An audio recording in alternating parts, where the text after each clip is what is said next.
निवडणूक आयोगाला मी याच्या अगोदरही एक पत्र दिलं होतं जिल्हाधिकाऱ्यांना की आपण निवडणूक निर्णय अधिकारी आहात, आपण आमच्या परळी तालुक्यामध्ये सेन्सिटिव्ह किंवा जिल्ह्यामध्ये जे सेन्सिटिव्ह बूथ आहेत तिथं तुम्ही CCTV लावा. पण स्पेसिफिक परळी तालुक्यात त्यांनी CCTV कमी लावलेले आहेत आणि काही लावले होते तर ते बंदही होते काही काळ. आणि तिथल्या बाबतीत मी काल जे बघितला प्रकार एवढा भयान प्रकार परळीमध्ये करून घेतलाय की काही जणांना दाबदडप, विशेषतः धर्मापुरी गाव, इंजे गाव, मी एवढे जवळ 12 ते 17 गावाची जवळपास लिस्ट पाठवली. त्या गावामध्ये त्यांनी विशेष करून सगळ्यांना दाबदडप करून वन साइडेड मतं करून घेतलेले आहेत. एका 2 माणसांनी मतं घेतलेत, काही जणांना शाई लावून काढलेलं आहे, काही मयत झालेल्या लोकांची मतं झालेली आहेत. मयत झालेल्याची मतं कशी होऊ शकतात, हे असे प्रकार घडलेत. त्याच्यामुळे कलेक्टर महोदयांना आम्ही आज आपल्याच्या याच्या संदर्भात गेलो होतो किंवा तुम्ही असं झालेलं आहे कसं, तर त्यांनी म्हणले की नाही आम्ही याला रिसिव्ह पण देऊ शकत नाही. असा नियम आहे की जिल्हा अधिकाऱ्याच्या मार्फत निवडणूक निर्णय अधिकारी जे आहेत आपले बीडचे यांच्या मार्फत आपण निवडणूक आयोग महाराष्ट्र आणि भारत देश यांना पाठवलं पाहिजे. आणि आम्ही तशा पद्धतीने यांच्या मार्फत पाठवायचं मायना असल्यामुळे पाठवला. ते म्हणजे आमचा याच्यावर उल्लेख नाही, आम्हाला प्रतिलिपी नाही.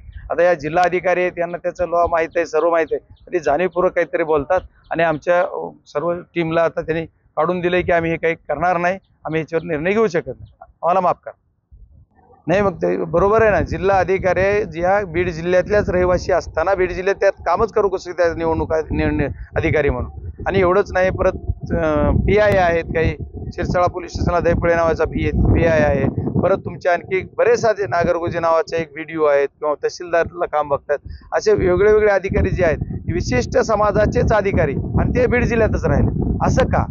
एकतर अधिकारी आणलेत केले ते तो विषय संपला, पण आता आहे ते सुद्धा बीड जिल्ह्यात ते काम करतायत आणि निवडणूक लागल्याच्या नंतर त्यांना ते काम करता येत नाही बाय लॉ, तरी पण ते करतायत. तरी का ठेवले आणि कोणी ठेवले, त्याला जबाबदार कोण, त्याच्यावर कारवाई व्हायला पाहिजे. मी जिल्हा अधिकारी महोदयांची रीतसर निवडणूक आयोगाकडे तक्रार करणार आहे. काल मी स्वतः 5 वेळेस त्यांना अटेंड केलं, त्यांनी 1-2 वेळेस मला फोन अटेंड केला, 1-2 वेळेस रिस्पॉन्ड केलेला नाही. म्हणजे जिल्हा अधिकारीच नाही, SP साहेबांना पण कमीत कमी 10 वेळेस बोललो, पण SP साहेब सुद्धा त्याच्यात काय हो बघतो करतो याच्याशिवाय काही नाहीये. म्हणजे स्पेसिफिक असं उत्तर नाही किंवा तिथं जाऊन बोलणं नाहीये. काल आणखी आमच्या या सर्व प्रक्रियेला काम करताना यांनी थोडा तर रिस्पॉन्स द्यायला पाहिजे होता. यांचे कर्मचारी पोलीस यंत्रणेसमोर ही घटना सगळ्या होतात, पोलीस यंत्रणा गप्प आहे, कारण पोलीस यंत्रणा विशिष्ट करून विशिष्ट व्यवसाय करत होते. त्यांचं जे होतं ते त्यांचं पूर्ण एका बाजूनं माप झुकतं होतं. त्यांनी असं कुठेही समजा आपल्याला सहकार्याची भावना ठेवली नाही. त्याच्यामुळे पोलीस प्रशासन असेल, SP साहेब असतील, जिल्हाधिकारी म्हणून जिल्हाधिकारी असतील किंवा निवडणूक निर्णय अधिकारी म्हणतो, ऑब्झर्व्हरला बोललो, ऑब्झर्व्हर है देखता हूँ ऐसा बोलते, बाकी कुठलं काहीच नाही, देखता हूँ त्याच्याशिवाय. आणि यांनी सांगितलं की करतो, याच्याशिवाय दुसरं उत्तर नाहीये, ठोस काही मिळत नाही. त्याच्यामुळे याच्यावर रीतसर कारवाई व्हायला पाहिजे. जी दोषी आहे त्याच्यावर कारवाई करण्याची मी निवडणूक आयोग असेल किंवा न्यायालयात जाऊन किंबहुना उद्या न्यायालयात सुद्धा आम्ही रीट करणार.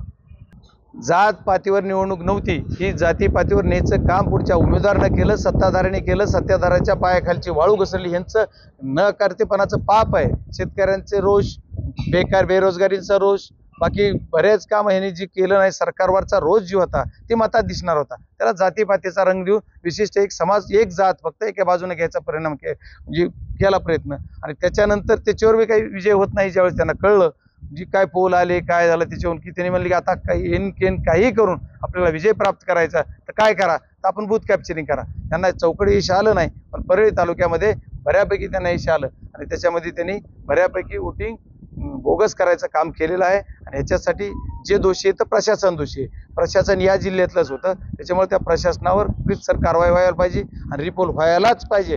नाही झालं रिपोल तर आम्ही पक्ष म्हणून, संघटना म्हणून, आमचे सर्व इंडिया आघाडी म्हणून कलेक्टरच्या दारात बसणार आहेत. त्याचा आम्ही निर्णय आमच्या वरिष्ठांना विचारून घेऊ.